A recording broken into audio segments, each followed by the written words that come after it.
diblomaasiyaddii aamusnayd ee Ibrahim Traore waxa ay hadda isu beddeshay mid uu galka kala baxo seefta, sidoo kalena uu soo afjaro basaasiin badan oo ku dhuumaalaysanayay galbeedka Afrika. Encore moins certains services sociaux de base. Voilà pourquoi nous avons décidé de nous révolter et de prendre le destin de nos pays en main. Toddobaadkan madaxweyne Ibrahim Traore waxa uu sameeyay wax aan la malayn karin.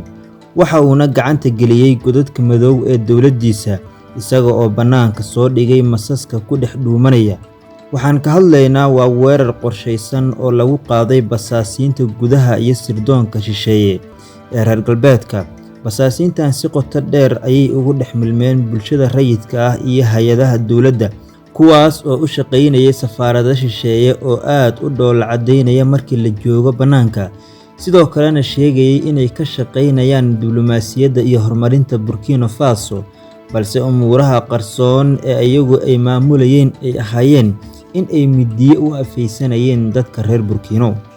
Tani ma ahan uun muran siyaasadeed ee waa dagaal weyn oo lagula jira baa la yiri gobolka Saaxil. Dhinac waxaa ka taagan haraadigii gumaysiga oo doonaya inay sii haystaan awooddooda, iyaga oo mar walba dhaqaalo iyo taakulayn ay siiyaan dawladaha reer galbeedka si ay mucaarad iyo laf dhuun gasho ay ugu noqdaan hoggaanka dalka Burkina Faso. Dhinaca kalena waxaa ka taagan hogaamiye dhalinyaro ah oo u adeegaya sidii askari qaran, isaga oo nafta u huraya sidoo kalena difaacaya madax banaanida qaaradda Afrika.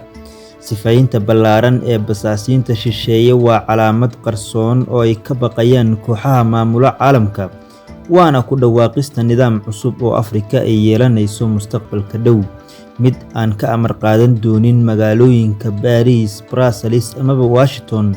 Waxaana markhaati ka nahay in Afrika ay wax badan ka bedeli karto siyaasaddeeda haddii ay ka baxdo shisheeye kalkaalnimada iyo sidoo kale in ay mar walba dhaqaale ka qaadato dawladaha reer galbeedka ee iyagu doonaya inay daabushaan kheyraadka Afrika. Maxay tahay taariikhda qarsoon ee dib loo qori doono ee dhacday 2 Abriil sanadkan aynu ku guda jirno? Taariikhdan waxa ay ku xardhan tahay baa la yiri baal dahab ah, taas oo saameyn doonto muwaadin kasta oo Afrikaan ah, halka dadku ay u dabaaldegayaan horumarka weyn ee uu sameeyay madaxweyne Traore. Waxa uu banaanka soo dhigay khatarta weyn ee ku xeeran qarankiisa markii uu hor istaagay kaamiradaha codkiisu uma uusan muuqan nin siyaasi ah oo doonaya xil iyo muddo kororsi, ee waxa uu ahaa cod nin arkay feelal sir ah, arkayna indhaha khiyaanada ee masaska fiberska, kuwaas oo dawladaha reer galbeedku ay ku dhex mileen bulshooyinka qaaradda Afrika. Wuxuu magacaabay hay'ado dawladeed iyo ururo siyaasadeed si loo horumariyo dalkiisa, laakiin ururadaasi waxay isku bedeleen kuwo loo adeegsanaya in mustaqbalka dalka ay ku qoraan qalimaan lagu soo iibsaday lacaga qalaad. Dagaalka maskaxda kaliya ma ahan mid sahlan oo lagula jiro Burkina Faso, ee waa bilowga dagaal cusub oo la doonaya in dib loogu qabsado qaaradda Afrika. Markii ay quwadaha shisheeye iyo dawladaha reer galbeedku ay rabaan in ay ridaan hogaamiye diiday inuu u sujuudo amaba uu qaato awaamirtooda, uma soo diraan taangiye iyo hubabka culus ee waxa ay u soo diraan xuraan iyo sirdoonno gaar ah oo loo tababaray inay la dagaalamaan fikirada tulmoon ee bulshooyinka. Waana tan maanta ka socota Burkina Faso ee uu habeen iyo dharaar dagaalka kula jiro madaxweyne Traore. Sababta dhabta ah ay u doonayaan inay fawda u abuuraan kuwaani ma ahan kaliya inay neceb yihiin madaxweyne Traore, ee waa inay ka cabsi qabaan qorshooyinka horumarineed ee uu qarankiisa ku wado. Qorshahani waxa uu gaarayaa amaba uu ku kacayaa 64 bilyan oo dollar, waxa uuna soconayaa baa la yiri inta u dhaxaysa sanadaha 2026 ilaa 2030. Qorshahani waxa uu daboolayaa beeraha in dalku uu gaaro isku filnaansho cunto sidii dhacday baa la yiri sanadka 2025.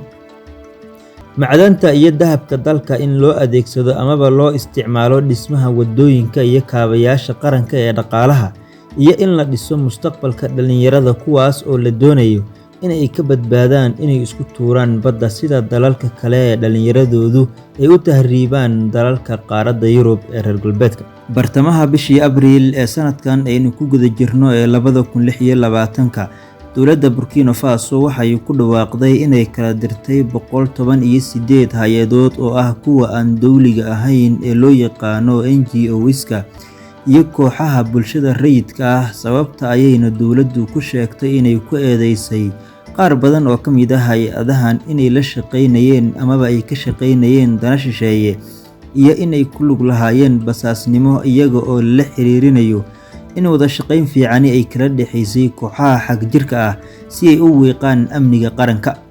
Waxaana la amray dhammaan akoonnada bangiyada hay-adahani ay leeyihiin in loo wareejiyo bangiyada ay dowladdu maamusho si loola socdo dhaqdhaqaaqooda dhaqaale. Madaxweynaha dalka Burkina Faso Kabtan Ibrahim Traore ayaana khudbadiisii ugu dambeysay carabka ku adkeeyay in dalku uu wajahayo dagaal ka dhan ah dhanka sirdoonka oo kaga imaanaya wadamada reer galbeedka, gaar ahaan dalka Faransiiska. Dowladda Burkina Faso ee uu hogaamiyo Kabtan Traore waxa ay dhowr jeer oo hore shaacisay inay fashilmeen isku dayo afgembi iyo kuwa dil loogu geysan rabay hogaamiyaha dalkaasi, iyadoo sidoo kale ay fashilmeen baa layidhi falal basaasnimo oo lala beegsanaya amniga qaranka. Sida ay sheegeen saraakiisha amniga iyo xafiiska madaxweynaha, dadka lagu eedeeyay basaasnimada ama shirqoolada waxa ay u kala baxayaan dhowr qaybood oo muhiim ah. Qaybta koowaad ayaa lagu sheegay inay ahaayeen saraakiil ciidan oo ka shaqaynayay gudaha Burkina Faso. Xukuumadda madaxweyne Traore waxa ay xirtay dhowr askari iyo saraakiil sare oo ka tirsan ciidanka dalka Burkina Faso. Dadkan waxaa lagu eedeeyay inay xiriir la lahaayeen wadamada shisheeye, kuwaas oo rabay in ay carqaladeeyaan xasiloonida dalka. Waxaana lagu eedeeyay inay gudbinayeen xogta dhaqaaqa madaxweynaha iyo qorshaha ciidanka dalka. Xiisadan u dhaxaysa Burkina Faso iyo Faransiiska ayaana horseeday in dad u dhashay dalka Faransiiska lagu eedeeyo falal basaasnimo. Bishii Diseembar ee sanadka 2023 waxaa la xiray 4 sargaal oo Faransiis ah oo la sheegay inay ahaayeen wakiilo sirdoon ah, kuwaas oo u shaqaynayay dalka Faransiiska, inkastoo dowladda Faransiisku ay ku dooday inay ahaayeen farsamayaqaano dhanka baasaboorada ah, kuwaas oo ka shaqaynayay immigration-ka dalkaasi. Waxaana sidoo kale jira eedeymo joogto ah oo ku saabsan sirdoonka reer galbeedku ay taageeraan dadka ka soo horjeeda xukuumadda haatan jira, kuwaas oo ah kuwa mucaaradka ku ah ee ka soo horjeeda xukuumadda haatan talada haysa. Waxaa jira dad rayid ah iyo wariyaal lagu eedeeyay inay ka shaqaynayeen xarumo shisheeye, kuwaas oo ka shaqaynayay basaasnimo iyo sidoo kale falal amni darro. Xukuumaddu waxa ay joojisay howlihii dhowr warbaahinood oo dibadda laga lahaa, kuwaas oo ka shaqaynayay dalka Burkina Faso, kuwaas oo ay ka mid ahaayeen warbaahino ka shaqaynayay islamarkaana laga lahaa dalka Faransiiska.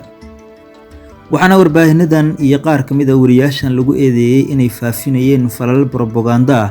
Sidoo kale waxay faafinayeen baa layidhi xogo aan sax ahayn oo dhib u geysanaya niyadda ciidanka qaranka. Fadlan daawade, haddii aad aaminsan tahay inay tahay waqtigii ay isbedeli lahayd qaaradda Afrika, sidoo kalena uu isbedelka tolmoon uu bedelo bulshooyinka, ku qor qaybta hoose ee faalada commentiga Afrikada xorta ah. Sidoo kalena subscribe dheh channelka oo ka mid noqo saaxiibada inagu xiran. Waxaynu halkan ku soo gudbin doonaa xogo xasaasi ah iyo muuqaalo xiiso badan.